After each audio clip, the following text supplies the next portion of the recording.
Sejam bem-vindas, sejam bem-vindos. Eu sou José Aguilera, secretário executivo do Conselho de Reitores das Universidades Brasileiras. Uma satisfação receber a cada uma em nosso 6º encontro do ciclo de debates Plano Nacional de Graduação, uma iniciativa do Conselho de Reitores das Universidades Brasileiras, CRUB, sob a presidência da reitora Lia Rezer Quintana, agora, e iniciado na gestão do reitor Valdemiro Grensky, atual vice-presidente pelo segmento comunitário. O ciclo de debates Plano Nacional de Graduação também é conduzido pelo grupo de trabalho, o GT do PNG, coordenado pela professora Cássia Ferri, que daqui a pouco iremos ouvi-la, professora Cici Kawai, que também integrou a gestão do CRUB durante a presidência do reitor Valdemiro, e está colaborando agora, a pedido da reitora Lia, nos trabalhos do GT, e do professor Lúcio Lorde, que também integra, junto com a professora Cássia, a professora Cici, o conjunto do grupo de trabalho. A organização do CRUB, mas em parceria com o Fórum de Presidentes do Conselho de Reitores das Universidades Brasileiras, a saber, a Associação Brasileira das Instituições Educacionais Evangélicas, a ABIE, presidente Marco Zimmer, a Associação Brasileira das Instituições Educacionais de Ensino Superior, a ABRUC, o reitor Ney Lázari, presidente, a Associação Brasileira dos Reitores e Reitoras das Universidades Estaduais e Municipais, presidente reitor Rodrigo Zanin, a Associação Catarinense das Fundações Educacionais, a ACAF, o presidente, o reitor Aristides Simadon, a Associação Nacional de Educação Católica do Brasil, a ANEC, o presidente reitor João Batista, a Associação Nacional das Universidades Particulares, a presidente, a professora Elizabeth Guedes, o Consórcio das Universidades Comunitárias Gaúchas, o COMUNG, o presidente reitor Evaldo Cuiaba, e o Fórum das Universidades Comunitárias, o FORCOM, o presidente, professor Antônio Ternes. É com esse conjunto que a gente tem realizado nessas semanas, nesses meses, o trabalho do ciclo de debates. Como informei inicialmente, o conteúdo está gravado e ficará disponível na plataforma da TV CRUB, em nossa página do CRUB, sendo possível assisti-la a qualquer momento. Nesse momento, no dia 26, estamos em modo síncrono e depois em modo assíncrono, através da plataforma do YouTube da TV CRUB. Feito essas apresentações iniciais e agradecendo o prestígio de cada uma, passo a palavra para a nossa saudação, em nome do Conselho de Reitores das Universidades Brasileiras, a professora Cici Kawai. Professora Cici? Boa tarde a todos. É um prazer recebê-los neste mais um debate do nosso ciclo de debates para elaboração do Plano Nacional de Graduação. Saúdo a todos os presentes, saúdo aos presidentes das associações que integram, né, o Conselho de Reitores, saúdo a nossa apresentadora e expositora do dia de hoje, professora Maria Inês Fini, seja muito bem-vinda, muito obrigada por ter aceitado o convite e por compartilhar conosco toda a sua experiência e conhecimento. Eu gostaria de fazer brevemente aqui, a pedido do professor Valdemiro, a colocação. Como dito pelo nosso secretário executivo Aguilera, eu compus a diretoria do CRUB na gestão do professor Valdemiro, quando foi lançada a iniciativa de elaboração do PNG, e agora continuo atuando no grupo de trabalho, e estou aqui, né, para saudar e justificar, né, novamente, como sempre temos pessoas novas entrando a cada debate, explicitar a motivação que levou o CRUB a propor a elaboração de um Plano Nacional de Graduação, né, e também o porquê, né, na verdade, o porquê de fazermos esses encontros que estão sendo semanais, né. A ideia do Plano Nacional de Graduação é oferecer à sociedade uma proposta, um documento para ser debatido, para ser discutido, e pensarmos uma educação superior que contemple os tempos que estamos vivendo e o futuro, né? Então, atualizando, reformulando, remodelando e adequando aos tempos atuais. E esse nosso ciclo de debates visa discutir ao máximo o assunto, trazendo à tona, né, os temas que compuseram inicialmente o Plano Nacional de Graduação, a versão 0, levada à discussão inicial, ampliando a visão sobre o ensino superior brasileiro, para que tenhamos mais dados e possamos elaborar, escrever um plano nacional de graduação com tudo que um plano dessa natureza exige, né? Então, é essa a motivação que nos traz aqui hoje para ouvirmos e discutirmos o tema regulação do ensino superior, né? Tema tão importante, tão relevante, que impacta tanto, né, o nosso ensino superior brasileiro. Tá? Então, muito obrigada. Passo a palavra para o nosso secretário Aguilera, para que conduza as próximas etapas. Obrigada. Grato, professora Cici. Professora Cássia. Boa tarde a todos e a todas. Todos sejam muito bem-vindos. Muito bem-vindas a mais essa etapa. Novamente, apenas para localizar os que nos acompanham pela primeira vez, nós estamos no nosso 6º encontro, essa é a 6ª vez que nós nos reunimos. O debate em torno do Plano Nacional de Graduação já teve discussões que giraram em torno do contexto de transformação que nós temos visto acontecer na educação superior, e especialmente, então, na graduação. Já lidamos com modelos de universidade, com formas de universidade, com outras maneiras de organização universitária. Também já trabalhamos as questões relacionadas ao engajamento juvenil. E na última semana, nós trabalhamos sobre as questões do financiamento, tivemos 2 encontros, né, relacionados também à questão do financiamento do ensino superior. E hoje iniciamos, então, uma discussão relacionada à regulação dos cursos de graduação, e ainda teremos outros encontros que tratarão das questões relacionadas à avaliação dos cursos de graduação, também sobre o relacionamento dos cursos da universidade com as empresas, a docência no ensino superior e também a questão da graduação voltada ao processo de aprendizagem, né, que centraliza, né, as questões na complexidade da aprendizagem dos tempos contemporâneos. Todo esse processo, né, ele faz parte desta organização de elaboração do Plano Nacional de Graduação, que será, então, a partir desse ciclo de debates, levado a um documento preliminar para ser discutido por toda a comunidade universitária e por todas as questões, por todas as instituições que fazem parte do CRUB, que são associadas ao CRUB.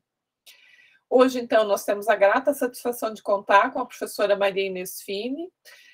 Tratamos com ela da possibilidade que ela discuta conosco, traga, né, à baila, a discussão conosco aqui, questões relacionadas à regulação, essa ideia daquilo que precisamos, né, aquilo que temos e discutimos e criticamos, mas especialmente aquilo que poderíamos ter, aquilo que precisamos para o futuro, né?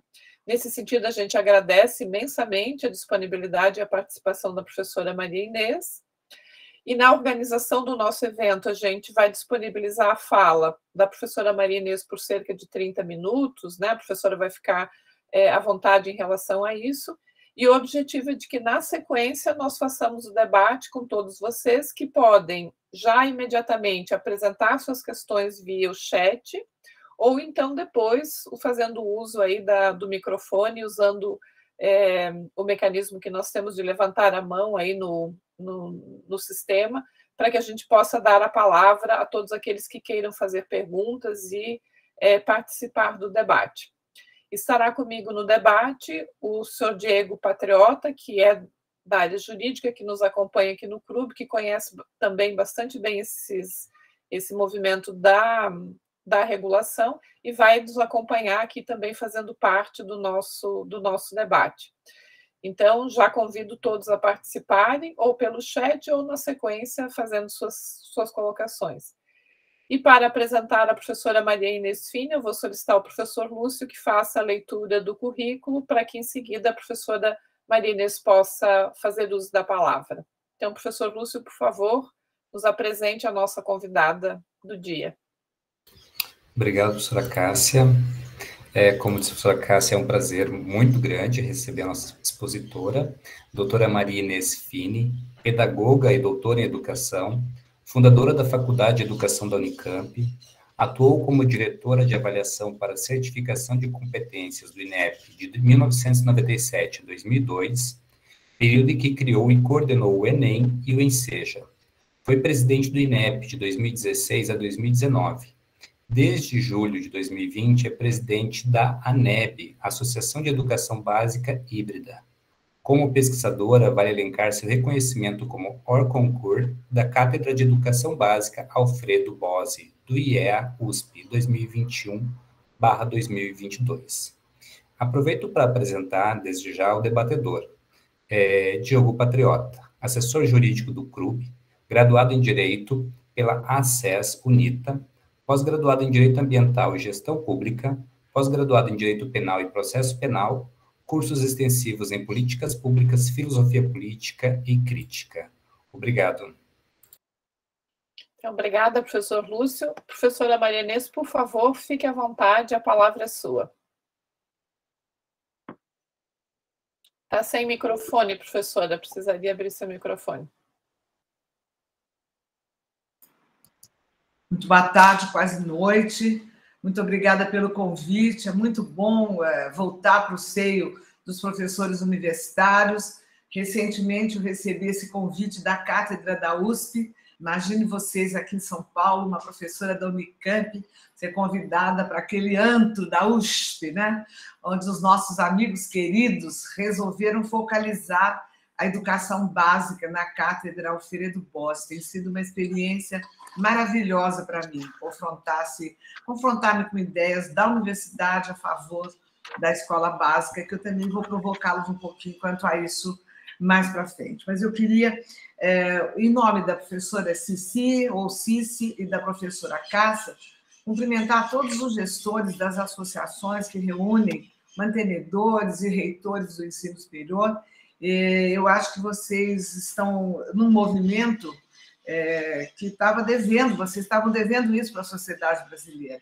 O Fórum de Pró-Reitores de Graduação já foi um fórum extremamente ativo, com grandes contribuições para a discussão da educação superior brasileira.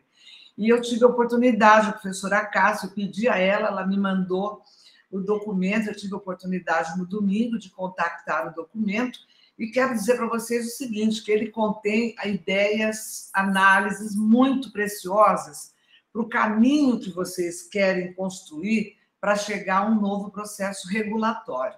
Eu acho que por todos os elementos, a crítica aos sinais, a reconstituição histórica dos papéis, das instituições, eu acho que está tudo aqui.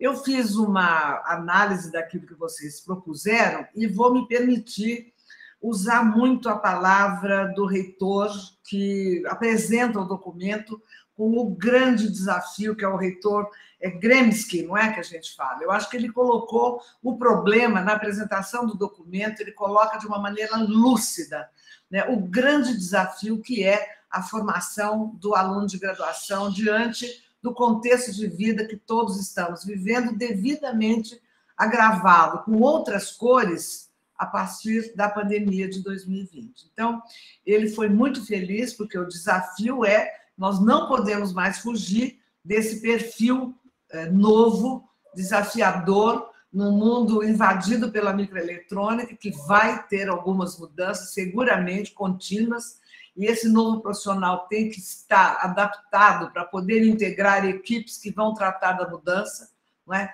Tem um apelo forte para a instituição da sua cidadania, com valores e princípios, não só morais, mas valores e princípios cidadãos e éticos, como a gente está vivendo agora, quanta falta faz. Mas, acima de tudo, gente, é um novo perfil que está provocando muito a gente, né? Como é que nós vamos organizar um processo regulatório que não seja baseado numa avaliação que tenha como ponto de partida, para ser democrática, aquilo que nós ensinamos e como nós ensinamos. Os senhores sabem que as nossas diretrizes curriculares nacionais são coisas de um passado, não é nem remoto, ele é muito longínquo, né? Toda vez que eu era presidente do INEP e vinha lá o grupo da engenharia, o grupo da administração, Maria Inês, nós temos que mudar, eu digo, muda a diretriz, porque, veja bem, para você praticar justiça na avaliação, você tem que saber partir daquilo que é ensinado, né? E aqui, na congregação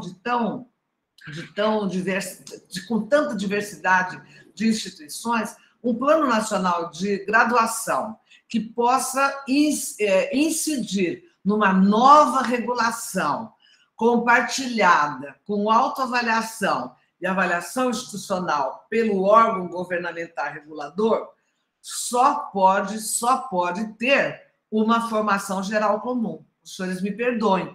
Os senhores sabem que eu passei os últimos anos da minha vida, embora tenha sido reitora de uma universidade em Santos, nunca tirei o pé da universidade, tive um relacionamento excepcional com a Andifes quando fui presidente do INEP, né, para ouvir as queixas e as dores da universidade. A universidade nunca saiu de mim, tá certo? Mas eu tive um compromisso enorme de mostrar para o Brasil como está falacioso a nossa educação básica. Então, todos os senhores sabem, e eu sei também, que o aluno que vocês recebem não dominam as estruturas lógico-científicas e muito menos as linguísticas, sociolinguísticas. Então, por mais que ele tenha tido 900 no Enem, todos nós sabemos que o primeiro ano da universidade ainda é o ano de repor a estrutura que faltou. É um aluno que não tem autonomia para estudar, portanto, ele vai te dar trabalho na educação à distância. É um aluno que não regula o seu próprio tempo de estudo, ele não desenvolveu na educação básica, com raríssimas e honrosas exceções, essa perspectiva da autorregulação do seu próprio desenvolvimento. Mas é isso que nós precisamos que ele tenha. Então, veja, o que eu estou querendo dizer aos senhores, né? Será que nós não poderíamos pensar, exemplo do que foi Bolonha, por exemplo, será que nós não poderíamos pensar numa formação geral, básica, para todos os cursos universitários, que pudesse envolver uma alfabetização digital avançada para trabalhar com jogos interativos, com jogos psicodramáticos no mundo virtual, um inglês para valer, não the books on the table, porque nós estamos falando de globalização aqui, que o sujeito é cidadão do mundo, ele tem que falar a linguagem do mundo, além da norma culta da língua portuguesa. Será que nós não poderíamos ter uma metodologia de projetos para o sujeito poder vincular uma carga de metodologia científica já à elaboração de projetos independentes para poder apresentar? Esse conceito, gente, do maker, quer dizer, será que nós não poderíamos, num ciclo fundamental que pudesse ser comum a todos, trabalhar com esses fundamentos do pensamento criativo, desta linguagem da modernidade, das linguagens que nós vamos ter que resgatar? Vocês não tenham dúvida, nós vamos ter que resgatar as estruturas que o aluno não desenvolveu na educação média.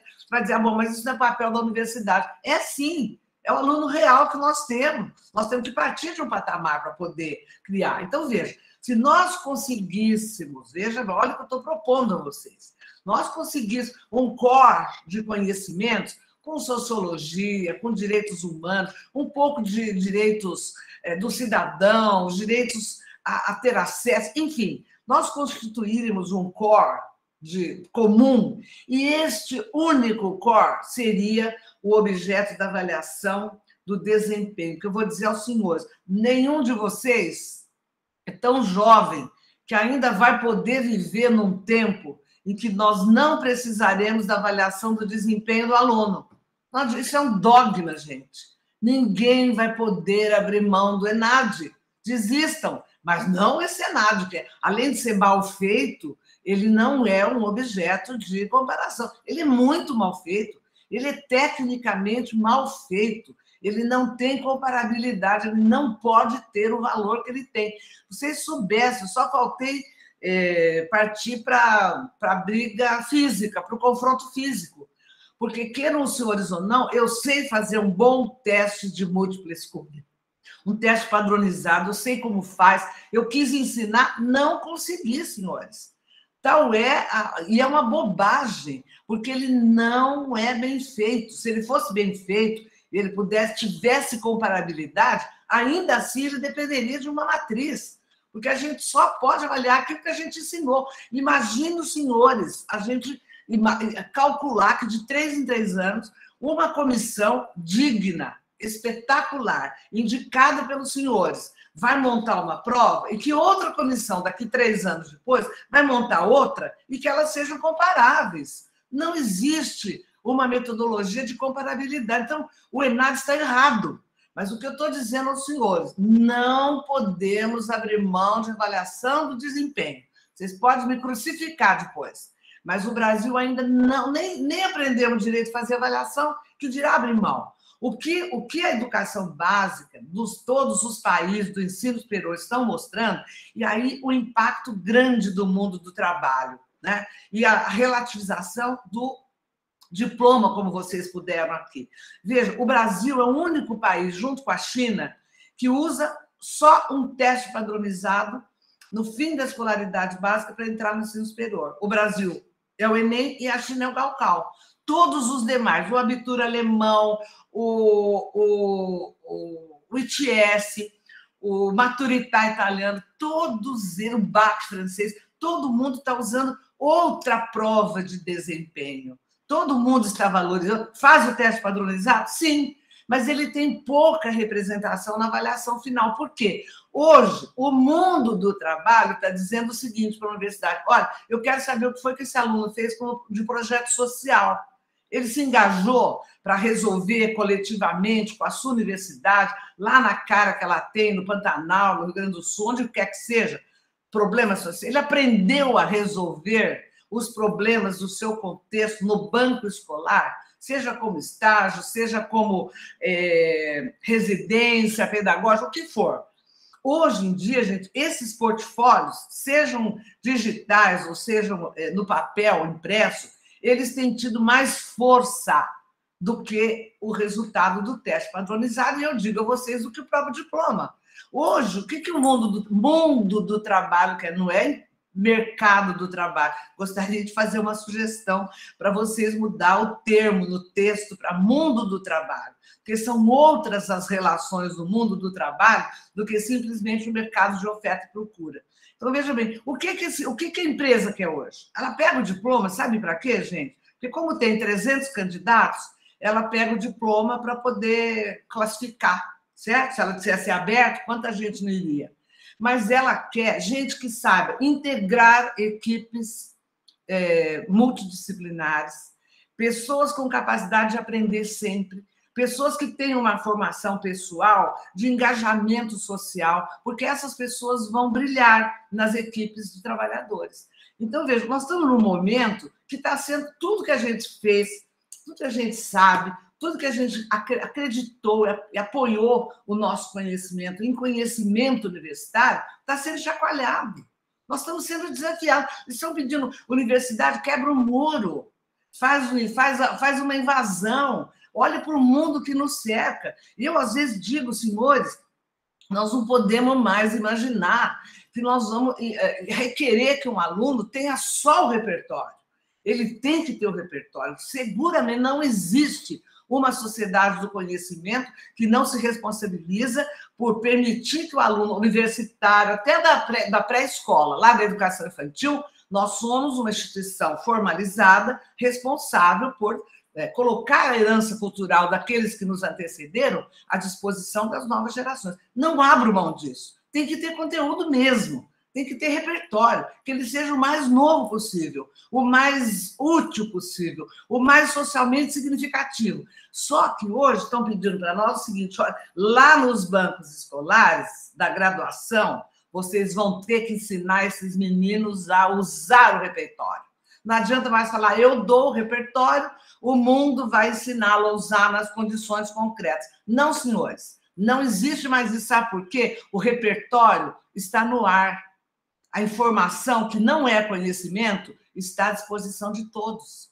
o que a universidade tem que fazer nos bancos, seja presencial, à distância ou híbrido. Eu não tenho nenhum preconceito com a educação à distância, jamais, desde que ela seja muito bem estruturada, e de preferência híbrida, porque o momento presencial faz falta para todos. Mas vejam, é fundamental que a gente coloque o aluno diante de problemas, diante de desafios. Outra coisa, usar o repertório não é só decorar uma porção de lei e devolver no dia da prova. Então, eu acho que nós estamos num momento onde a nossa própria formação tem que ser questionada. Porque, para nós, o bom professor era aquele que dava aquele show, sabia tudo, que falava tudo. Hoje em dia, o bom professor é aquele que se cala, mas é aquele que provoca, é aquele que faz o aluno envolvido no seu conhecimento. Seguramente, gente, nós temos que aprender outra maneira de ensinar. Nós temos que ensinar melhor para os alunos poderem aprender melhor. Então, eu acho que qualquer processo, qualquer caminho para um processo regulatório novo, nós temos que começar a pensar, será que um Plano Nacional de Educação poderia fazer uma proposta articulada? Então, como é que ela seria? Vamos supor que a gente tenha, no Brasil, uma consciência de metodologia, de inovação, de aquisição de habilidades instrumentais do pensamento, onde eu coloco inglês, informática, jogos, nossos direitos humanos. A gente tem que aprender, tem que ressaltar esses deveres da cidadania, os projetos sociais, enfim, suponhamos que a gente consiga um conjunto considerável de conhecimentos, façamos uma matriz, um perfil, e vamos dizer o seguinte, aqui, ó, o governo federal, vocês querem avaliar, querem fazer um belo teste padronizado, é isso aqui que nós devemos para vocês. Em contrapartida, cada instituição vai fazer a sua autoavaliação. Então, veja, se a Universidade Católica tem um perfil para o curso de engenharia, outro para o curso de medicina, enfim, cada um tem o direito de ter, com autonomia, o seu perfil pessoal. Como não? Ninguém vai ensinar abobrinha para a medicina. Ninguém vai fingir que a medicina hoje não é quase uma engenharia. Se você não dominar aquelas engenhocas, onde você vê o corpo humano multiplica, volta, vai, a cirurgia com a robô, ninguém vai inventar a roda, porque todo mundo sabe qual é a meta, qual é o sentido da avaliação, como é que a gente regula, como é que nós regulamos a qualidade. Nós temos que ter insumo. E o insumo, gente, não é a nota NENAD. Não é, não pode ser. Qual é o insumo? O insumo é o número de egressos que estão exercendo a sua função no mundo do trabalho. Tá certo? Qual é o número de patentes, o número de descobertas da universidade, o número de pessoas engajadas em movimentos sociais. Nós temos que criar os critérios próprios para a modernidade. O que é um sucesso profissional? Ele não pode ser só a remuneração. Ele tem que dar para o indivíduo e para a sociedade aquilo que vocês se incentivaram a fazer. E vejam, depois da autoavaliação, que pode ser, que pode organizar tudo, pode definir as categorias da inovação, que não é fácil, tá certo? Você pode ter uma avaliação por pares.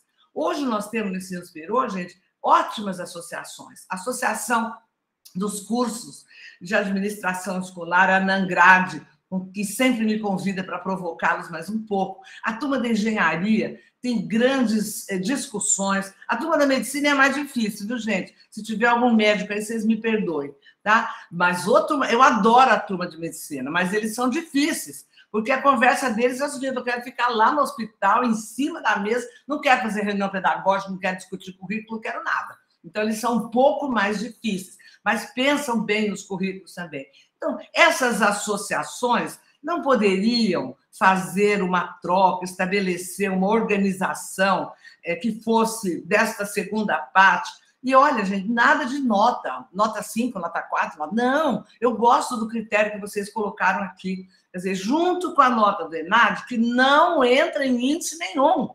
É lógico que, se nessa primeira prova o aluno tiver, se você fizer um critério de 0 a 10, ou fizer uma matriz, uma escala, enfim, tem 1000 maneiras de fazer um bom teste padronizado para o ENAD da primeira parte, mas não é o ENAD de hoje, pode desistir, não é percentual de acerto, não é nada.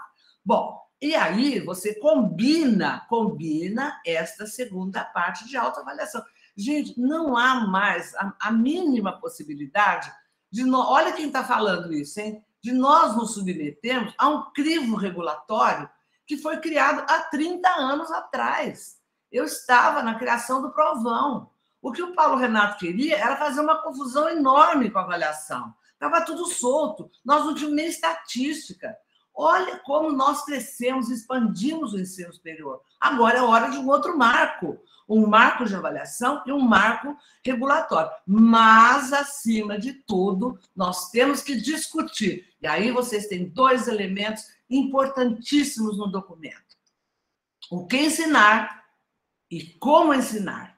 Para podermos dizer, então, olha, nós temos aqui um perfil básico da graduação brasileira, que está vinculado à modernidade, à adaptabilidade. Está aqui, ó. Isso aqui é que nós queremos, o governo pode avaliar. Agora, a nossa especificidade, o brilhantismo da nossa instituição, gente, pelo amor de Deus, está na hora de articular essas 2 forças e vocês mostrarem aquilo que tem e que são, sem se submeter a uma régua de 0 a 10, de 0 a 5, seja qual for, desde que vocês expressem as categorias de qualidade que vocês estão desenvolvendo. Então, eu acho que este modelo, essa possibilidade que vocês têm, não é, de criar uma nova cultura de avaliação, seguramente vai dar outra força para o NDA, tá certo? E para a CPA, não é a CPA sozinha. A VDET da universidade foi errada. A VDET é o NDE, senhores, não é a CPA. Porque a CPA está atrelada ao NDE. A VDET da universidade tem que ser o NDE. Ela não é a CPA. É lógico, a CPA operacionaliza, organiza, mas quem manda, a VDET da universidade, aquela que prende a identidade, é o NDE. Não tem o que discutir, tá certo? Então, nós temos a chance agora de criar uma nova identidade para essas 2 modalidades de trabalho dentro da universidade. Veja bem, há uma outra questão que vocês tocam de maneira que eu acho que tem que ser uma maneira muito sutil de trabalhar, que é quem vai ser o professor desse novo aluno? Fala para mim. Onde foi que esse professor aprendeu a trabalhar com metodologias ativas, com sala de aula invertida, com metodologia de projetos? Então, essa é outra coisa, gente, que o Plano Nacional de Graduação tem que humildemente assumir, que não é fácil, porque, afinal de contas, todo mundo é doutor, pós-doutor, não sei o que lá, assumir que a gente tem que trabalhar com alguns insumos para os nossos professores. Veja, trabalhar no mundo virtual não é só ligar o Meet e ficar todo mundo olhando. Não, a interatividade é algo que exige um outro tipo de conhecimento. Então, o professor precisa de ajuda. Talvez a gente possa fazer um insumo para preparar esse professor. Agora, isso tem que ser feito, gente, com muita delicadeza, com muito cuidado, porque as vaidades erguem muros, às vezes são intransponíveis. Então, nós precisamos aprender mais para poder ensinar melhor. Se a gente conseguir isso, e veja, não é curso de mestrado, não é curso de doutorado, não tem nada a ver com isso que eu estou falando. Estou falando de conhecimentos pontuais, conhecimentos, inclusive, que já estão disponíveis, que muitos de nós já adquirimos, entendeu? Mas que nós precisamos vislumbrar para esse novo professor. Agora, um novo professor, gente, para um novo aluno. O aluno, ele acha a universidade chatésima, viu, gente? Não é só o aluno do ensino médio, não. Do ensino superior também. Tá certo? Então, como é que nós vamos fazer para motivar esse aluno, para embrulhar ele para presente, entendeu? E fazê-lo partícipe. Quer dizer, não bastam só as ligas estudantis serem incrementadas ou as bolsas permanentes que a gente conseguir, temos que lutar por elas, seguramente. Mas nós temos que mudar a nossa maneira de inserir esse aluno imediatamente no mundo, no cenário da profissão que ele escolheu, tá certo? Então, ele precisa ir para uma residência pedagógica, uma residência, o que for, mas ele precisa enxergar aquilo que nós estamos ensinando na concretude real do mundo do trabalho. Do contrário, não adianta mais a gente dizer, olha, hoje você aprende, um dia você vai dar valor. Dançou. O professor que falar isso para um aluno hoje, ele já foi embora e não percebeu, tá certo? Então, o desafio, do meu ponto de vista, gente, é muito grande, porque todos os elementos que estão neste texto que vocês me mandaram são elementos para um planejamento estratégico situacional, onde você tem o problema, você tem os caminhos, você identifica quais são os nós, você sabe o que está na sua governabilidade, o que não está, e você estabelece as metas a serem atingidas. Eu acho que todos os elementos estão aqui.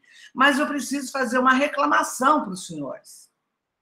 O item que menciona a aproximação do ensino superior com a educação básica é uma linha, senhores. A universidade não pode mais se furtar disso. Eles vão me perdoar. Sabe por quê? As organizações da sociedade civil vão se organizar, estruturar para abrir mão do recurso da universidade formadora. Por quê? Quando uma secretaria, uma escola, um professor busca, o que nós damos para eles? Aquele ensino que forma o pesquisador. Nós temos que olhar para a formação do professor de física, de química, de administração, de gestão. Então, eu faço um apelo aos senhores para darem uma cor mais forte para essa responsabilização. Por exemplo, os senhores não mencionam, nem mencionam, a Base Nacional Comum Curricular. Quer dizer, veja, a Base Nacional Comum Curricular diz o seguinte: quais são os direitos de aprendizagem e desenvolvimento? Ora, o professor universitário, ele tem que aprender isso, porque é isso que ele vai ensinar. Então, é isso que ele vai ensinar, ele tem que aprender. Vocês nem tocam nesse assunto, tá certo? Outra coisa, a reforma do ensino médio, com os itinerários profissionalizantes. Quanta coisa que a universidade poderia ajudar uma escola que está se batendo, gente. Está todo mundo perdido com essa ausência de gestão nacional que nós tivemos, e que eu não quero mencionar aqui. Eu quero apenas lamentar. Agora, é a hora da Universidade Brasileira, como vocês estão organizados, para vocês estabelecerem essa trajetória nova da regulação, para podermos ter uma proposta forte, pesada. Está na hora de inverter o posicionamento das instituições em relação ao MEC. Olha o que nós somos submetidos, senhores. Nós somos desrespeitados, nós somos diuturnamente vilipendiados na nossa função. Sejamos todos, professor da educação infantil, da pós-graduação. Olha o que fizeram com a CAPES, pelo amor de Deus.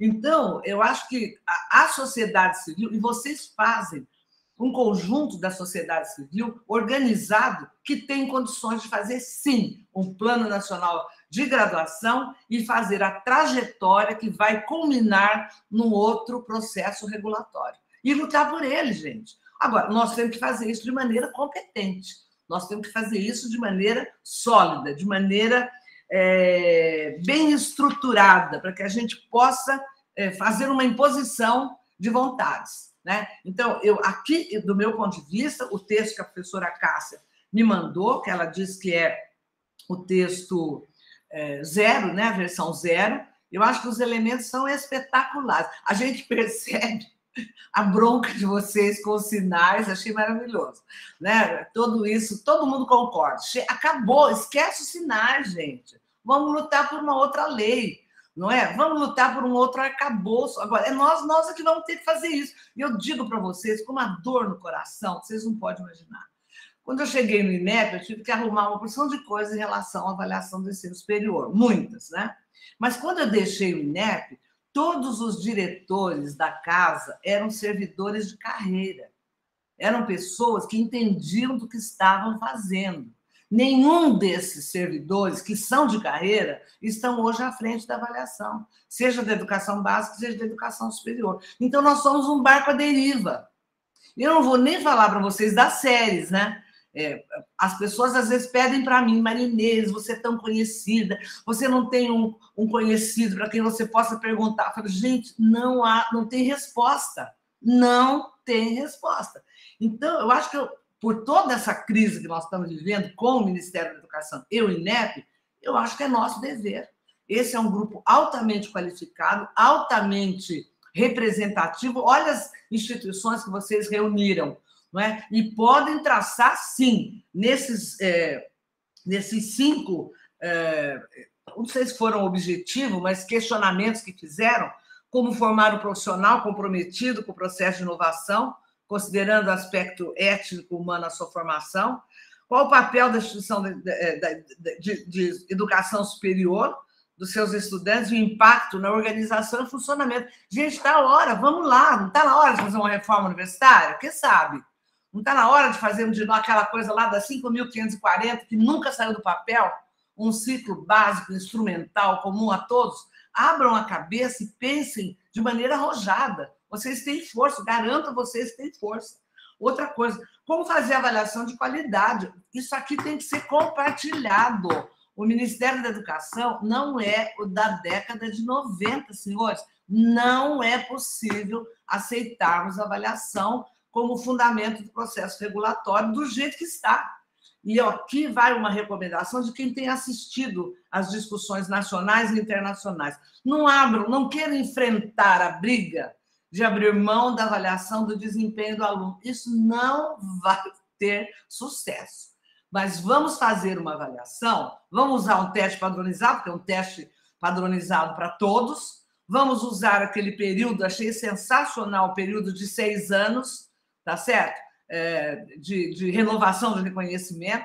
Quer dizer, nós temos todos os elementos aqui neste documento para estruturar um Plano Nacional de Educação. Agora, nós vamos ter que ser ousados. Sabe por quê, gente? A pandemia, ela acelerou o futuro. Aquilo que nós achávamos que teríamos tempo para fazer uma inovação, agora o movimento é disruptivo. Nós temos que ter a coragem de enfrentar o momento e destruir a escola que temos para construir uma escola nova. Não tem escapatória. Agora, volto a dizer aos senhores, vamos apoiar os nossos professores, porque o plano pode ser sensacional, mas quem tira do papel é o professor. Não tem o papel do líder, do coordenador, do reitor é importantíssimo, mas lá no dia a dia, lá na sala de aula, quando ele entra e fecha a porta, é ele o aluno, ou ele faz a transformação ou não. Então, eu sugiro a vocês uma atenção muito especial aos professores atuais que todas as suas instituições têm. E, por fim, gente, nunca a educação básica precisou tanto do ensino superior. Eu peço a vocês que coloquem um pouco mais de cor nesse item que vocês estão questionando. Nós precisamos da física, nós precisamos da biologia, nós precisamos da matemática, nós precisamos da pedagogia. Afinal de contas, né, nós trabalhamos com essa herança cultural, nós trabalhamos com o fundamento, nós trabalhamos com o campo de experiência das crianças e nós trabalhamos com a formalização dos primeiros conceitos, das primeiras leis que as crianças vão levar para o resto da vida. Então, hoje nós sabemos, todas essas estruturas elementares, elas estão sedimentadas na educação básica. E nós precisamos dos professores e professoras formadas no ensino superior. Então, eu faço um apelo a vocês. Eu passei os 2 últimos anos, acho que os senhores sabem a maneira desastrosa que eu tive que deixar o Ministério da Educação, né, por causa daquele bendito item lá do Pajubá, não sei se vocês se lembram disso, né? O item da prova do Enem de 2018, quando eu perguntava para o menino o que era dialeto, e a resposta certa era que dialeto era uma linguagem de uma comunidade menor dentro de uma cultura dominante. E, para exemplo dele, o dialeto do Pajubá, que era o dialeto da comunidade LGBTQI+. Agora aprendi a falar, certo? Conclusão. Eu fui destroçada, senhores. A minha família foi atacada, eu fui ofendida, eu fui xingada. Vocês não têm ideia, eu não estava preparada para isso, porque toda a minha formação é para o debate acadêmico, debate de dentro, então eu não sabia responder, né? E eu passei, então, o ano de 2019, ajudando as escolas de educação básica exatamente a compreender a base. Não trabalhei um ano pro bono, andei pelo país ajudando, etc. Isso fez bem para mim, foi um salário moral que fez bem para o meu coração, né? E aí, no meio, quando surge a pandemia, nós resolvemos, então, criar esta Associação Nacional de Educação Básica Híbrida. Eu vou quase dizer aos senhores que estou sendo provocada por alguns reitores para tirar o Básica e deixar a Associação Nacional de Educação Híbrida. Eu estou aguardando, agora no final de novembro, o professor Cury, que é o coordenador da Câmara de Ensino Superior do Conselho Nacional de Educação, diz que vai sair uma regulamentação, e eu já fiz 200 intervenções para que a gente não tenha essa discussão do 40-60, 30-70, pelo amor de Deus, mas que deixe que cada instituição organize o seu presencial e o remoto dentro do seu projeto pedagógico. Vamos ver como é que as coisas vão sair. Então, acho que tudo está mudando, gente. Nós não podemos perder esse bonde da história. Acho que eram essas as anotações que eu queria fazer a vocês. Gostei muito do documento, viu, professora Cássia? Agradeço você ter compartilhado comigo e acho que ele tem todas as ideias necessárias para vocês avançarem no plano nacional. É isso. Que bom, professora. Que bom, professora, ouvir isso da senhora, professora Maria Inês, né, com toda a sua experiência e com todo o seu know-how. O GT, né, do Plano Nacional de Graduação, ele foi composto para começar o processo de discussão e o texto foi elaborado exatamente para isso, né, para a gente poder ter um início de discussão, e esse ciclo de debate está sendo feito, né, está sendo realizado exatamente para a gente poder qualificar esse documento e levar esse documento a público, né? Esse documento ainda não foi publicizado porque nós entendemos, né, no âmbito do CRUB, que precisaríamos ouvir experts como a senhora e como outros que nós estamos ouvindo, né, nesse ciclo de debates, para daí então qualificar, né, o texto e levá-lo a público, né? Mas é bastante gostoso, né, de ouvir da sua, né, na sua fala, de que a gente está caminhando no sentido correto, né? E especialmente, né, ouvi-la falar sobre essas ideias que foram inicialmente elaboradas, né, e trabalhadas no plano em relação às questões da regulação. E nesse sentido até, professor, eu gostaria até de ouvi-la um pouco mais, porque a gente, nas críticas, né, e a senhora fez algumas e até disse sobre isso nesse momento, assim, nós pensávamos numa proposição de eliminação mesmo do ENAD, né, de eliminar totalmente o ENAD, de trabalharmos apenas com as características da autoavaliação, né, uma proposição, claro, apenas uma proposição, porque nós não temos como, obviamente, fazer isso, mas como proposta, né, desse grupo, a ideia de um sistema, né, que pudesse privilegiar o processo de autoavaliação. E sabendo das fissuras, né, e dos problemas que o ENAD tem, alguns colocados, inclusive, pela senhora nesse momento, a gente optou, né, por uma proposta de abandono, né, da avaliação de desempenho nacional. E pelo que eu compreendi, gostaria de ouvi-la um pouco mais nesse sentido, a senhora defenderia uma proposta noutras bases, mas a manutenção de uma avaliação de desempenho pautada na formação geral básica, né? Sabe, então, professora? Só para a gente ouvi-la um pouco mais nesse sentido. Pois não, veja bem, a avaliação tem sido, de maneira errada, né, da minha época de professora, uma arma que a gente guarda nas costas para fazer o controle do aluno, né? De controle disciplinar, controle motivacional, sempre assim, na hora da avaliação, eu ferro aqui. Então, a cultura de avaliação no Brasil, ela ainda é muito jovem, professora, muito. 30 anos não significa nada. Eu me lembro quando a gente começou com isso, eu me aposentei, fiquei 3 dias aposentada. E aí o ministro Paulo Renato me chamou em Brasília e eu fui feita que eu ia trabalhar com educação profissional, que sempre me fascinou a educação profissional de nível técnico, né? Ele falou, não, sim, senhora, vou botar você em tudo que eu fizer, você está lá. Só que agora eu quero que você leve um pouco de pedagogice lá para o IMEP. Porque nós tínhamos 2 instituições que faziam avaliação, a Carlos Chagas e a Cesar Rio, né? Hoje você tem milhares, mas naquela época não. E ele queria que o MEC determinasse o que seria avaliado. Bom, e aí nós começamos um movimento, reunir gente, pessoas, Federal de Pernambuco, USP de São Paulo, Unicamp, Unesp, e começamos a estudar a avaliação. Nós também não sabíamos. As métricas já parametrizadas para comparação, nós só fomos a conhecer mesmo a partir de 2000. Quer dizer, nós não tínhamos isso no Brasil, não tinha uma expertise para dizer, olha, como é que você trabalha com a comparabilidade entre anos, como é que você trabalha com fatores associados, como é que você regula. Enfim, foi uma coisa muito difícil. Agora, então, quando a gente ia fazer uma palestra, a gente falava assim, olha, nós temos que fazer bastante barulho com os resultados da avaliação. Então, eu costumo brincar com isso. Eu digo, hoje, eu falo, pelo amor de Deus, chega de fazer barulho. A avaliação não é para isso. Né? Não sei se vocês se lembram, quando eu voltei para o INEP agora, eu tirei o boletim da escola com a nota do Enem, porque é inapropriado. Isso não é avaliação, é exame.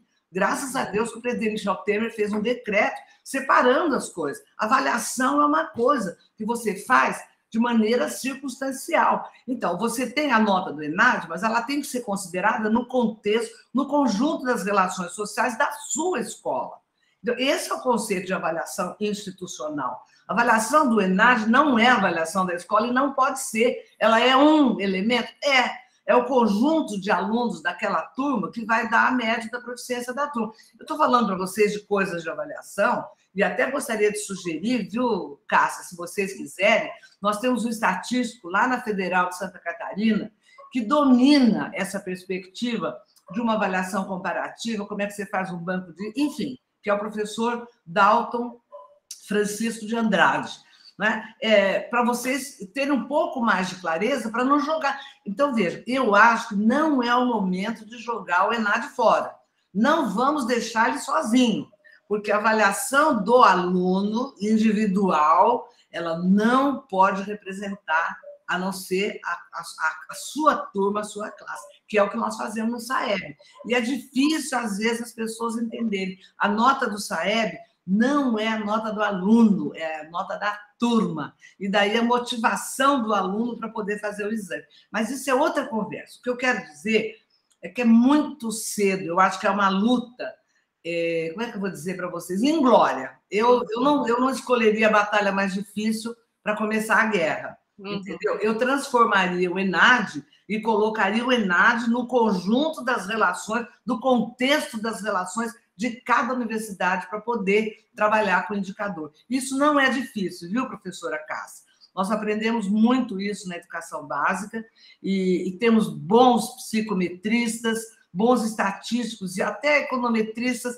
Eu ainda gosto mais dos estatísticos do que dos economistas, me perdoe se tiver algum aqui. Mas eu acho que quando você trabalha índice, você tem que ter uma sensibilidade para eleger a variável que tem que compor. Então, eu acho que a gente precisa ter muita cautela. Mas, felizmente, o Brasil tem muita gente de categoria nessa área. Então, eu, sinceramente, não abriria mão do ENAD. Agora, eu faria um ENAD respeitado, respeitável, e que pudesse iluminar o trabalho de vocês. Então, em vez dele ser de 3 em 3 anos, um grupo, faça ele inteiro, não tem problema nenhum. Ou então você pode descontinuar os calendários, mas algo assim, olha, a Universidade Brasileira se compromete que a formação básica dos seus graduandos responde por esse perfil. Pronto. Então, é esse perfil que vai ser avaliado. Agora, em complementação, a universidade vai usar esta nota desta avaliação, mas ela vai relativizar, aumentar, compreender no conjunto dos outros aspectos que a instituição vai fazer por meio de autoavaliação. E outra coisa, quem melhor pode avaliar a avaliação dos cursos de administração, a não ser a Ana Andrade, tá certo? Vocês podem fazer grupos regionais, seja o que for, mas tira um pouco do MEC esse caráter mandatório. Eu vou dizer aqui uma coisa, vocês podem até discordar de mim, mas ele precisou ter com o provão. Porque se ele não tivesse, gente, nós não teríamos caminhado. Entendeu? Precisou ser daquele jeito, sinto muito. Tinha que começar uma política de avaliação. Só que agora ela tem que ser aprimorada. Entendeu, professora Cássia? Obrigada, professora. Diogo, por favor, fique à vontade. Olá, eu quero dar uma boa tarde a todos, tá? Especialmente a professora, a doutora Maria Inês.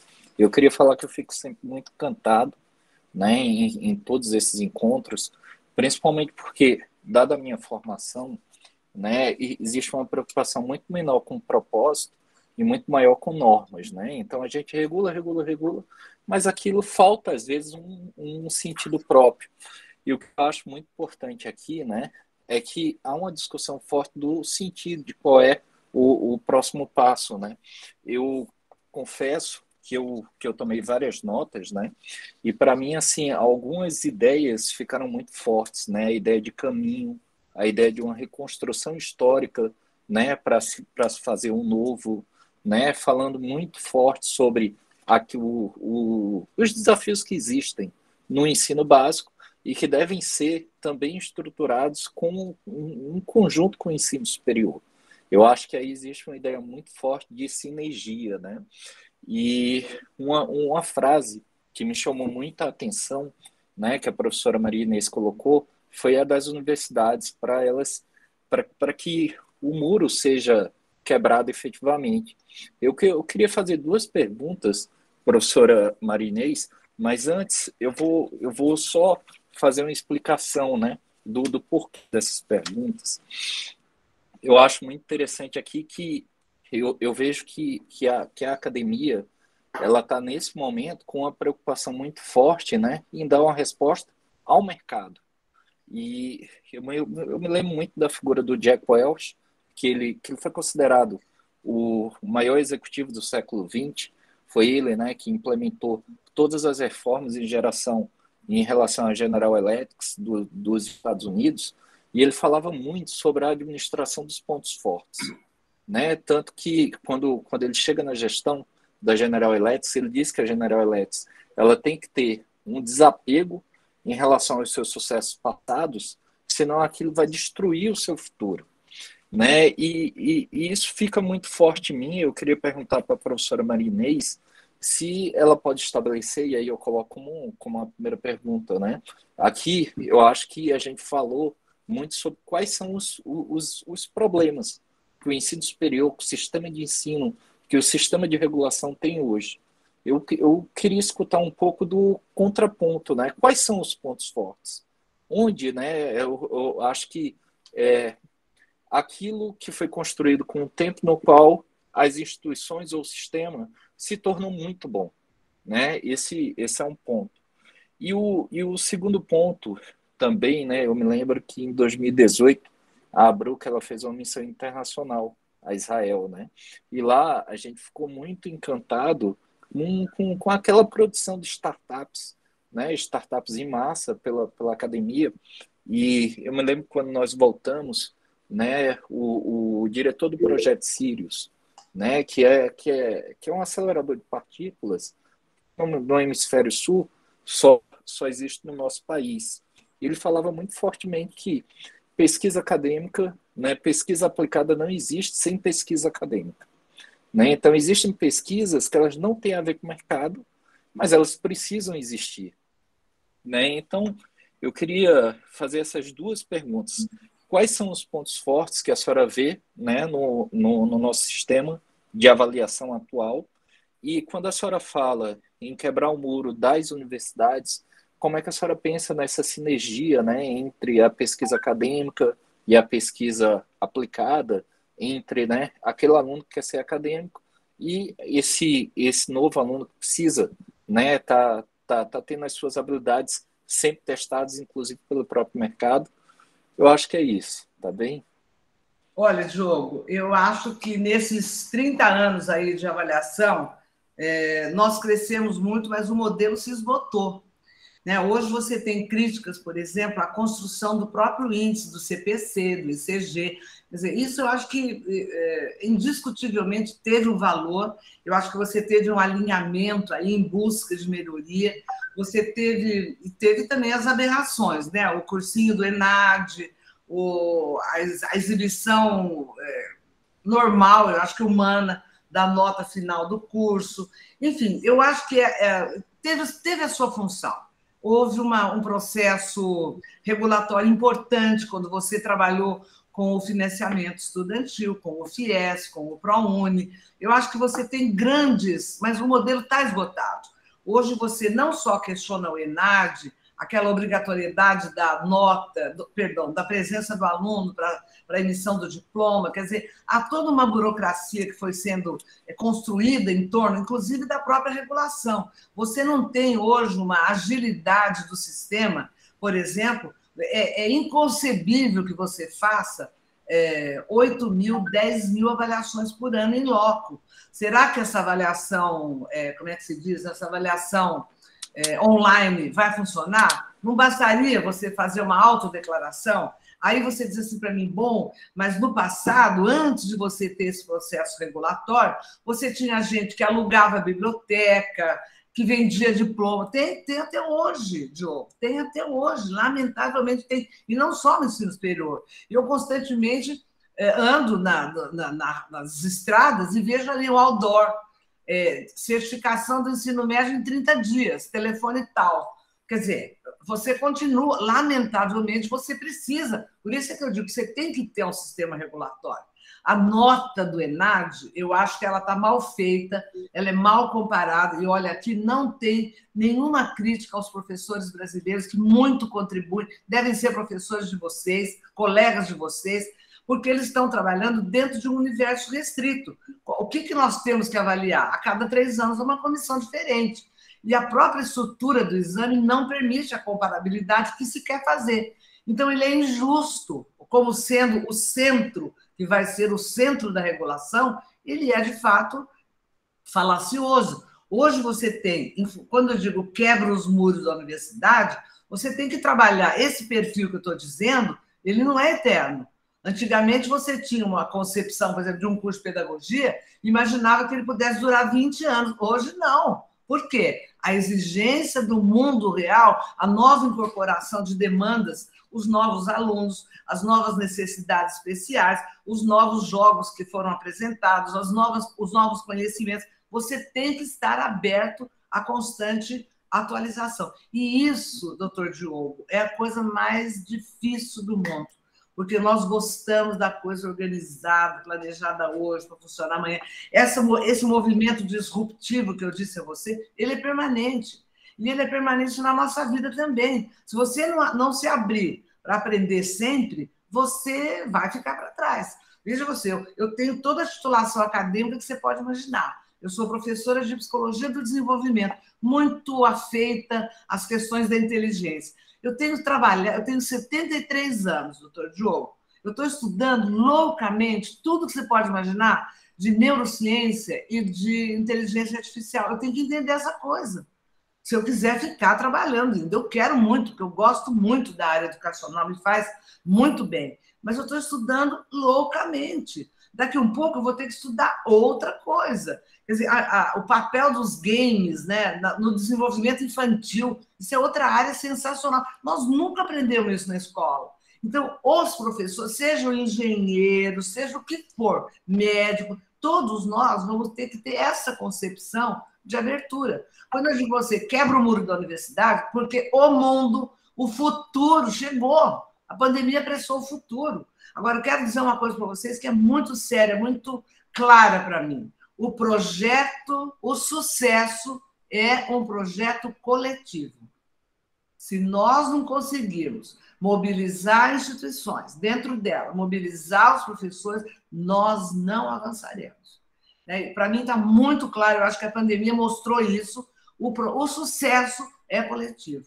Então, eu acho assim, que nós temos que abandonar um pouco as amarras e ousar um caminho novo para a regulação.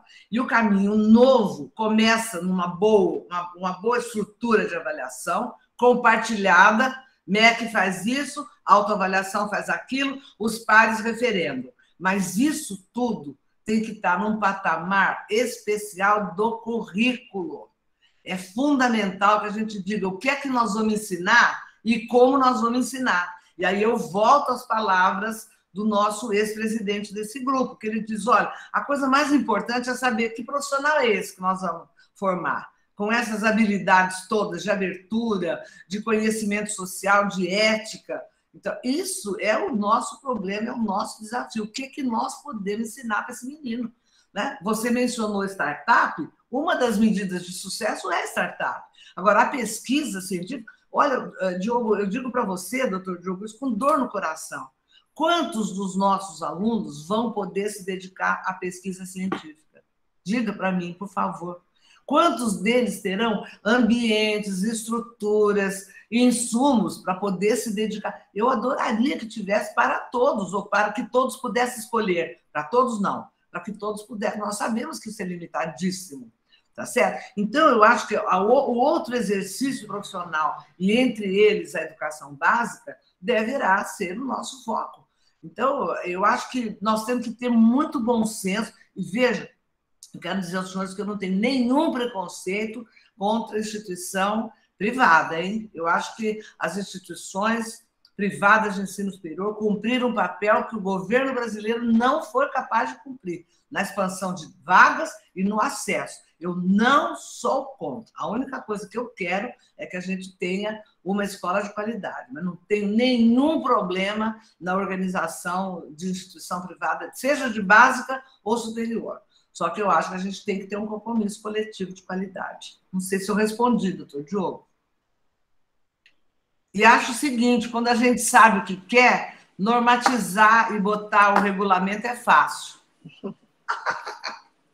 Não é? Obrigada, professora. Nós temos algumas inscrições. A primeira do professor Léo Lince, que também é coautor do texto que a senhora leu, fez parte do GT na escrita desse documento. Depois nós temos outras inscrições que eu vou nomeando na sequência. Então, Léo, por favor. Boa noite, professora. Boa noite a todas e todos. Então, professora, eu participei da parte de avaliação e regulação, né? Eu teria duas perguntas para fazer para a senhora. Uma é um pouco mais técnica. Eu concordo com a senhora quando eu acho que o ENAD não está na hora ainda da gente prescindir como a Europa faz um exame de desempenho.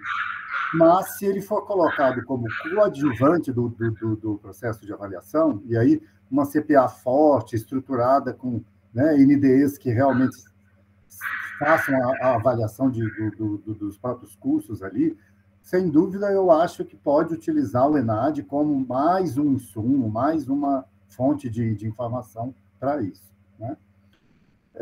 Na análise que eu fiz no meu doutorado, onde eu trabalhei com todos aqueles índices lá Sinais. CPC, não, que compunha o CPC final. Ah, pois não. Uma das coisas que foi retirado do processo, e que até hoje eu tenho dúvidas se talvez não deveria permanecer, foi aquilo que acabava gerando o IDD, que originalmente era aquele prova exame de entrada. Isso, esse exame básico para ingressantes e para concluintes. Eu queria saber a opinião da senhora com relação a isso.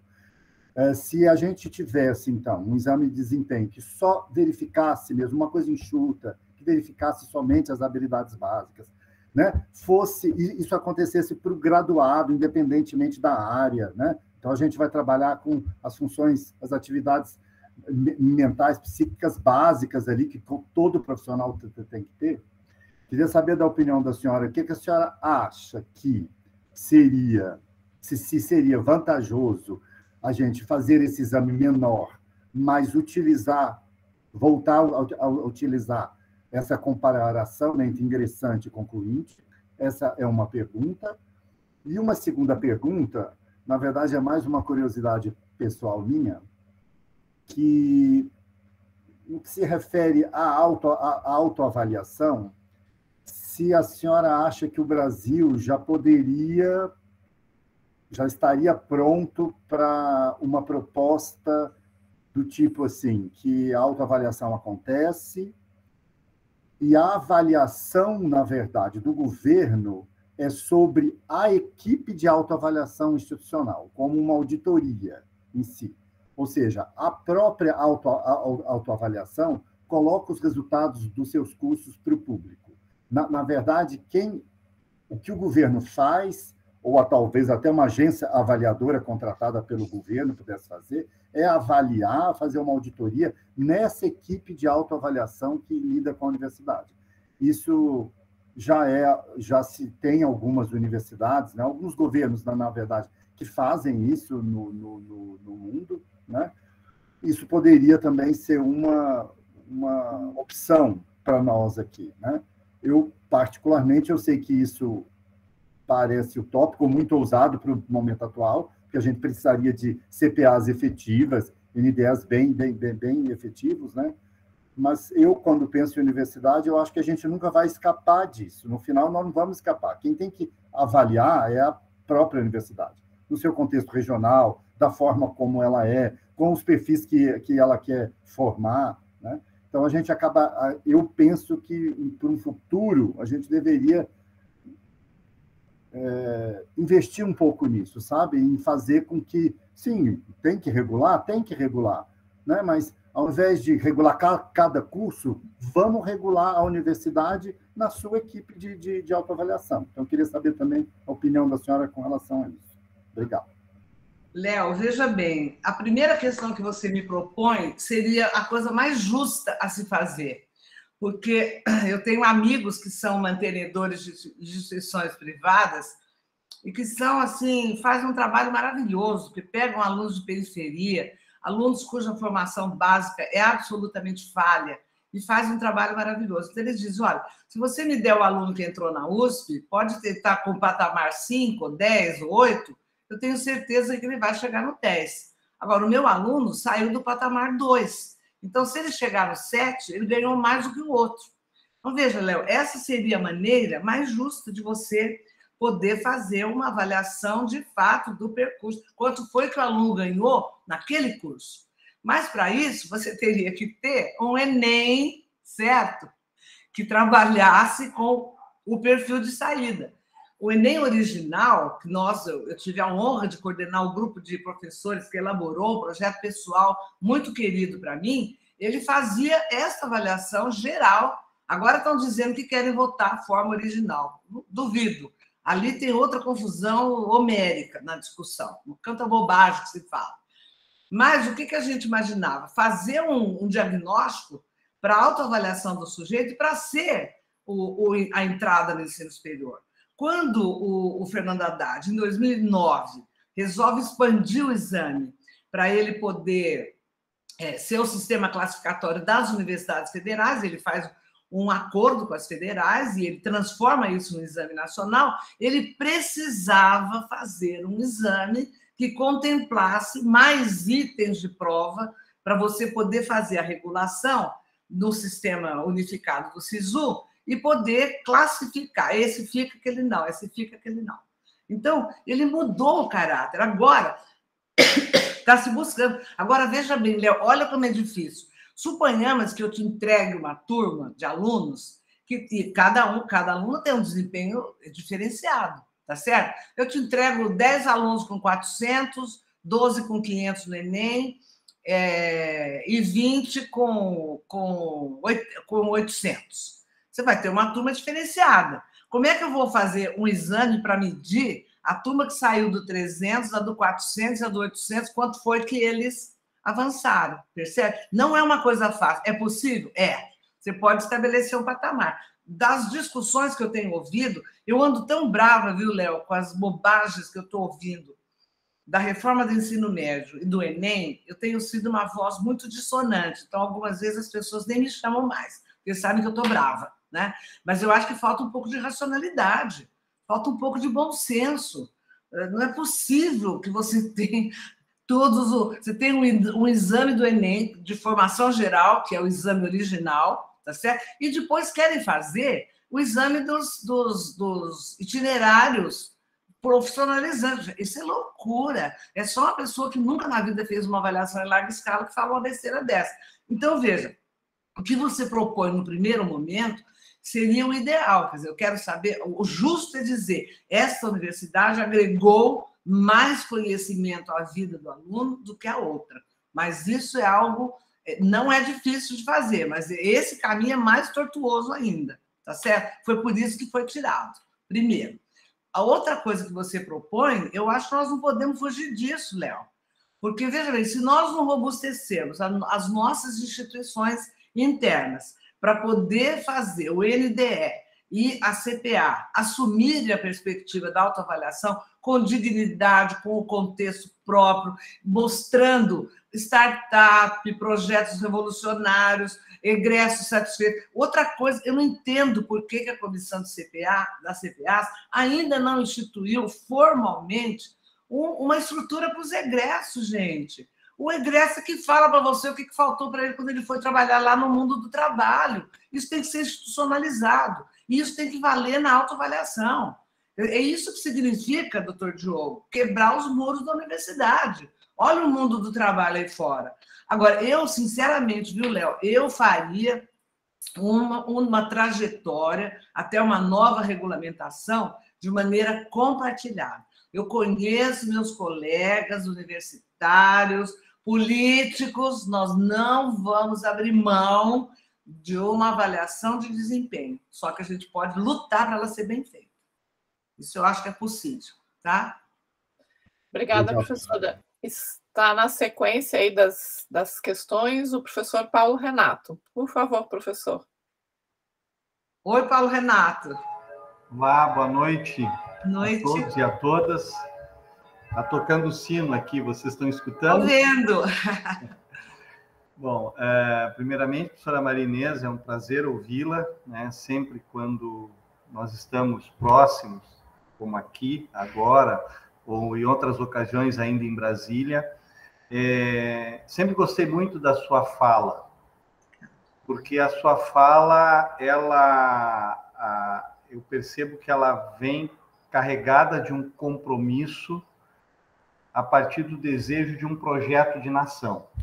Está muito claro para mim. Eu vejo uma fala muito preocupada, muito consciente e muito responsável. Então, eu queria lhe dizer isso. O Diogo fez referência a uma missão que foi realizada no ano de 2019. Eu tive a oportunidade de participar, inclusive dividimos quarto, né, Diogo? O Aguilera esteve junto. E o Diogo utilizou uma expressão que eu acho que nos cabe aqui. Ele usou a expressão propósito. E fez referência na contribuição dele a um elemento muito importante traduzido em propósito. E aí, professora Maria Inês, eu teria duas observações para fazer aqui. A primeira delas, e evidentemente aos meus colegas, eu não quero generalizar, mas eu preciso trazer isso porque o pensamento é livre, eu não penso o que eu quero. Mas dias atrás eu me peguei refletindo o quanto no nosso setor, no ensino superior, surgiram Prevent Seniors. Eu cuidei, eu me questionei se eu devia falar da forma como eu estou trazendo aqui. Mas nós estamos aqui entre pares, né? E chega uma idade da vida que essa preocupação com o projeto de nação, ela fica muito forte. E eu estou nessa fase da minha vida. É necessário que haja propósito. Eu tenho que olhar para trás e em algum momento dizer assim, eu contribuí com isso. E eu tive a oportunidade de trabalhar em instituições de natureza distintas. Uma delas, um mantenedor, disse assim para mim, Paulo, quando eu estava em Brasília, Paulo, como é que a gente faz para tirar o dinheiro que está no bolso daquele estudante e passar para o nosso bolso? Isso eu escutei. Né? Então, eu tenho uma preocupação em relação aos processos avaliativos, também por conta desta dinâmica. Né? Quando nós sabemos que existem instituições que funcionam, operam muito com a lógica da Prevent Senior, onde quanto mais eu matar, mais dinheiro eu tenho no meu bolso. Isso é algo... nessa missão em Israel, alguém fez uma pergunta, a Aguilera pode lembrar, o Diogo pode lembrar, na Universidade de Haifa. A pergunta foi feita assim, e vocês não pensam... E aí, por favor, de novo, não generalizem aqui, estou correndo riscos na nossa fala. No EAD, e eles nos responderam assim, por quê? Aqui tudo é perto. Eu tenho uma preocupação muito grande com o futuro do nosso país. Muito, muito grande. Eu estou vendo surgirem na educação Prevent Seniors. E se é verdade, se o que eu sinto o cheiro é verdade, o que nós podemos fazer numa perspectiva de projeto de nação, para valer a pena? Você está perguntando para mim, Paulo Renato? A senhora, se quiser responder, eu gostaria de ouvi-lo. Embora você tenha um nome maravilhoso, que eu gosto tanto do meu amado ex-ministro, eu vou lhe dizer o seguinte: não vai ser o processo regulatório. Pode desistir. Você fecha aqui, abre ali. Você fecha aqui, abre lá. Não será o processo regulatório, não é o ENAD como está estabelecido, não é os sinais de hoje.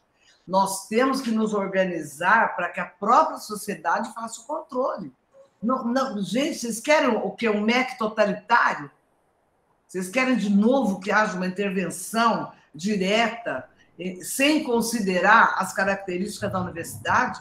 Eu acho que nós evoluímos, Paulo Renato, como nação, já que você está dizendo isso, para compreender, por exemplo, que uma política universitária ela não está mais configurada nela mesma. Ela faz parte das políticas sociais estruturais. Essa é a minha visão, mesmo a educação básica. Nós não podemos mais fingir que nós podemos brincar só de educação, não mais. Nós fazemos parte de uma política, todas elas as estruturais da nossa sociedade. Então, a pobreza tem que nos incomodar, a economia, a falta de emprego, o mundo do trabalho que se transforma, tá certo? Os direitos humanos, a necessidade de inclusão, a alfabetização digital. Quer dizer, tudo isso entra na nossa universidade. Agora, não será um processo regulatório que vai garantir, autoritário, centralizador, que vai garantir a nossa qualidade. Veja bem, o que eu estou dizendo, Paulo Renato, que nós podemos nos organizar como pró-reitores, Plano Nacional de Graduação, de tal forma que nós mesmos faremos a nossa própria regulação. Então, eu vou chamar todos os cursos de administração para serem eles os advocacy dos outros cursos de administração. E eu vou dar para o governo uma coisinha bem arrumadinha chamada ENAD, ele vai fazer a papelada da instituição para entrar, ele pode fazer um sorteio de visita, enfim, mas algo um pouco mais articulado com aquilo que nós somos. E veja, quem somos? O que fazemos? Isso tem que aparecer, e não pode aparecer de uma maneira padronizada. Quando eu era presidente do INEP ainda, em 2018, nós fizemos uma atualização dos formulários. Eu gosto daquela diretoria do ensino superior. Quando a gente fez o seminário internacional, eu olhava para aquilo e dizia: gente, nós estamos atrasados, não é isso aqui que tem que monitorar, a gente tem que vislumbrar, valorizar a inovação. E aquela loucura das visitas, gente, pelo amor de Deus, aquilo é uma loucura. Não é? Não tem como você fazer uma coisa daquela, movimentar aquele pessoal para olhar. Isso talvez a gente pudesse fazer de maneira virtual. Então, eu acho, Paulo Renato, sinceramente, eu acho que qualquer processo regulatório para garantir a dignidade e que não haja prevent senior na educação, ele sempre vai escapar, viu? Sempre vai escapar um pelo ladrão. Pode ouvir o que eu estou falando. Tem que ser uma ação articulada.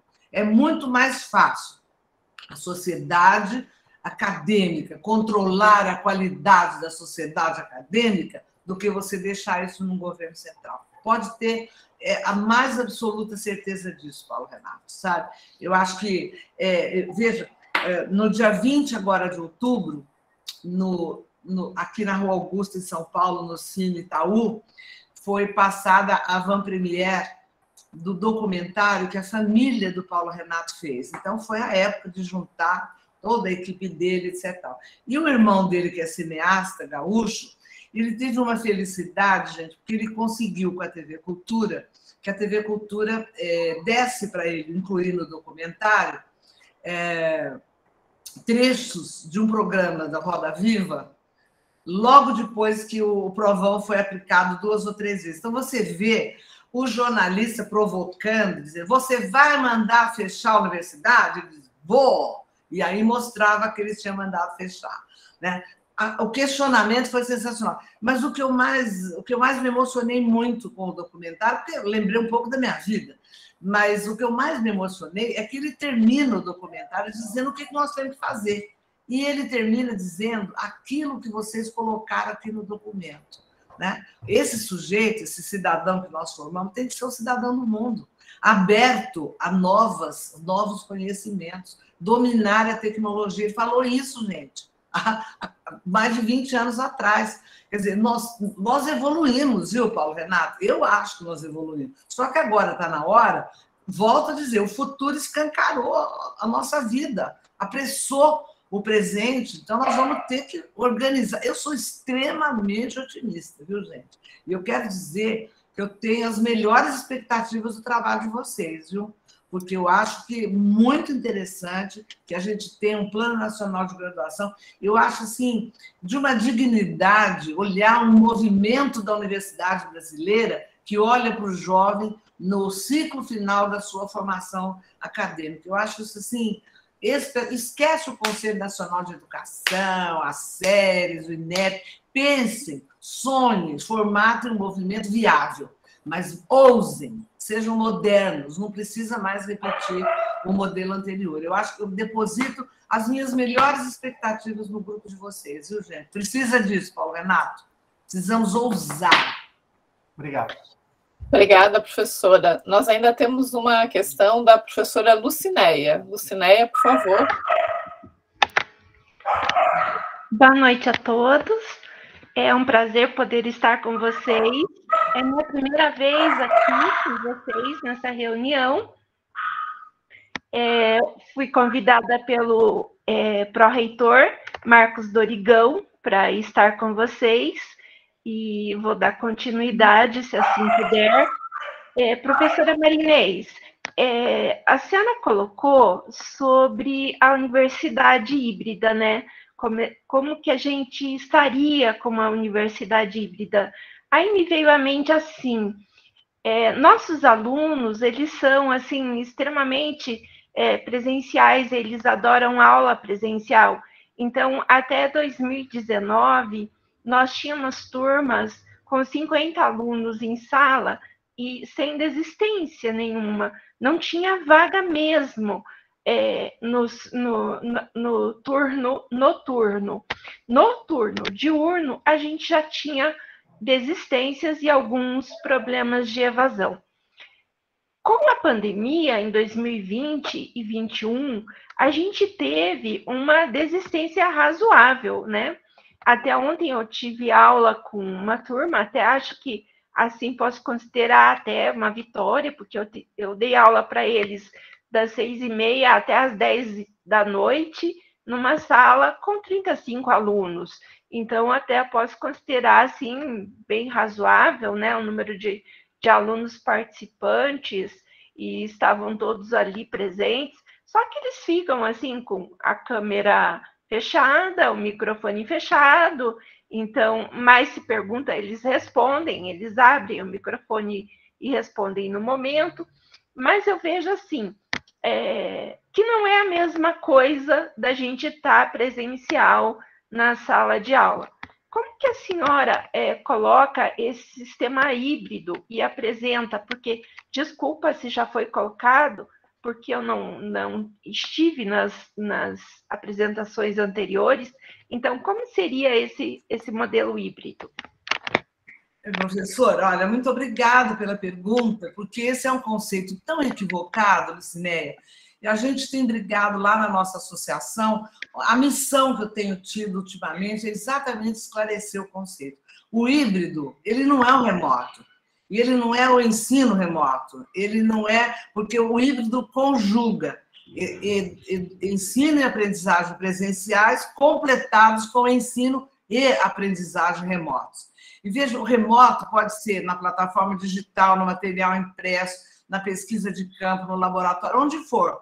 Se você pensar bem no momento moderno, você não precisa ter todos os seus alunos trabalhadores todas as noites na sua escola. Por quê? Se você trabalha com uma metodologia ativa, você pode dizer para os seus alunos prepararem a sua aula, estudarem com roteiros, indicação, e depois virem para o momento presencial para você complementar. Então, esse conceito, né, esses alunos, por exemplo, que você perdeu no diurno, eu espero que vocês façam um esforço enorme para atrás deles, né? Se a instituição é privada, que vocês façam um plano de reposição das mentalidades 40 vezes, 50 vezes, a perder de vista, porque esses alunos precisam da universidade. Então, a educação híbrida, ela conjuga as duas modalidades, e uma não substitui a outra. Na verdade, elas são complementares e podem ser enriquecidas. Se você quiser dar aula todo dia, das 7 da noite até 10h30, o problema é seu. Mas você pode complementar até essa carga com um trabalho remoto onde haja aprendizagem e a sua atividade de ensino. Então, esse é um conceito novo, né, que a gente não vai estabelecer, olha, 20% presencial, 40% à distância. Eu prefiro o híbrido do que o EAD, tá certo? Eu prefiro 1000 vezes o híbrido, que tem os momentos síncronos de contato. Eu acho que faz falta para todo mundo, o grupo faz falta. Então, eu gosto do conceito híbrido porque ele relativiza os momentos presenciais onde o aluno só recebe informação, professor. É muito melhor quando ele busca a informação com a sua orientação e volta para fazer o debate, a construção de argumentos consistentes, aprende a ouvir argumentos diferentes dos seus, porque isso também é preparar para a cidadania, para o cooperativismo, etc. Então, eu acho que a educação híbrida veio para ficar, mas nós ainda vamos ter que vencer algumas batalhas conceituais. Viu? Obrigada. Obrigada eu por me dar a oportunidade de falar isso. Com certeza temos mais questões em relação a isso, né? Que vamos encontrar um outro momento para aprofundar também esses aspectos, né, Maria Inês, professora? Muito obrigada, viu? Nada. Imagina. Diogo, mais alguma questão para a professora? Não, eu particularmente acho que eu estou bem encantado com esse encontro de hoje, né? Eu acho que foi uma interação muito boa, muito grande, né? E eu particularmente vejo que são tantos os desafios, né? É uma questão tão complexa que me parece que se não houver, né, um senso de grupo, né? Além desse senso de propósito, é muito difícil criar uma mudança mais estruturante para o futuro, né? Então, da minha parte, o que eu quero dizer é que eu estou muito feliz de poder participar, de escutar, principalmente, tá? Obrigada, então. Professora Maria Inês, muitíssimo obrigada.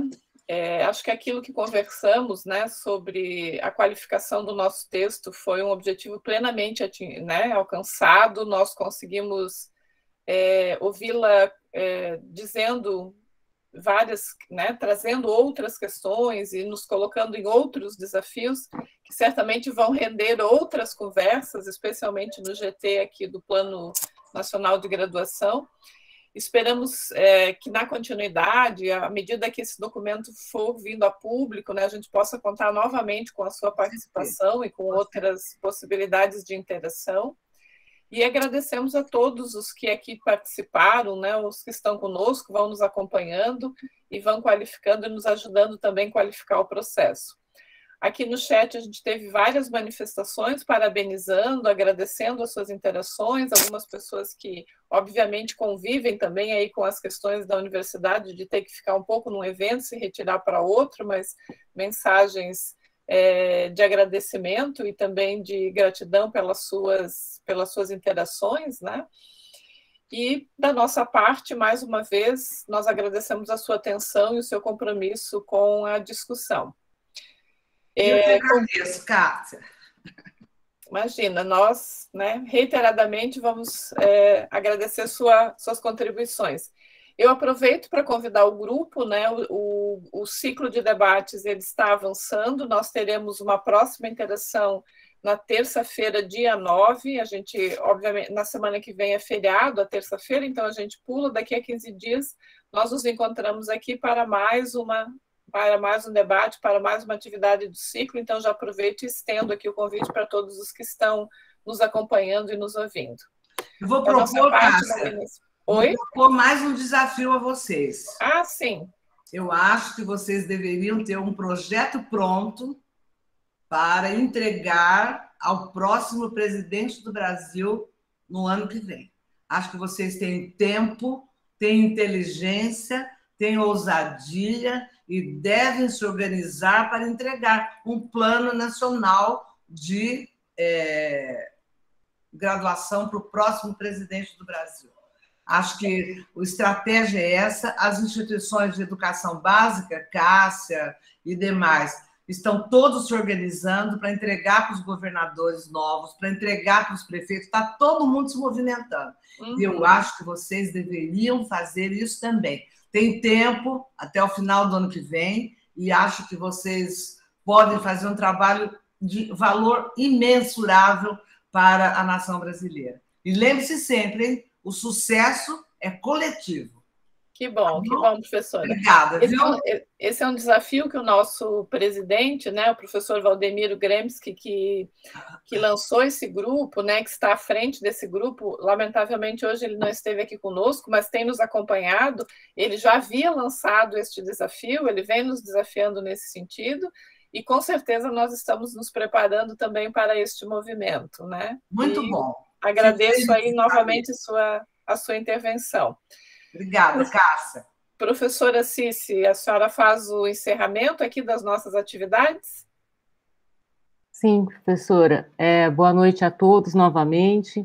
Queria agradecer a presença de todos que vêm acompanhando e os que chegaram hoje estão acompanhando o nosso evento. Agradecer especialmente a apresentadora, a professora Maria Inês. Professora, a sua experiência, seu conhecimento, a vivência nos possibilitam ampliar a nossa visão e avançar em pontos que, inclusive, hoje à tarde nós discutimos na nossa reunião prévia sobre a questão da educação básica, né? E a senhora vem e reforça o que a gente estava discutindo. Agradecemos profundamente a sua disponibilidade em colaborar com os trabalhos e certamente gostaríamos muito de ouvi-la posteriormente. Eu acho que haverá oportunidades aí de discussão em alguns pontos, né, no texto, à medida que ele for avançando.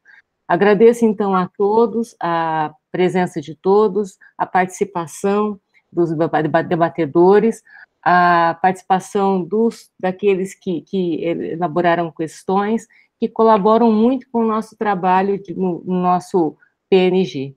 Tá? Então, muito obrigada, agradecendo e convidando, como a professora Cássia convidou, para o próximo ciclo, né, que será no dia 9, né, e será um prazer recebê-los novamente. Tá? Então, muito obrigada, professora Maria Inês. Eu que agradeço a honra, viu? E continuo à disposição, se acharem que eu posso ajudar. Muito obrigada. Sempre. Muito obrigada, viu? Boa noite. Boa noite. Boa noite a todos. Boa noite a todos. Só para informar, o nosso ciclo de hoje ele estará disponível, perguntaram aí do vídeo, né? Então ele estará na plataforma do TV Clube a partir de amanhã, já para quem quiser assisti-lo. Boa noite. Boa noite, professora Cis, professora Cássia, Diogo, todos os participantes. Diogo, muito obrigada, boa noite. Tchau, tenha uma boa noite. Obrigado. Até mais. E um tchau também para quem nos assiste assincronamente.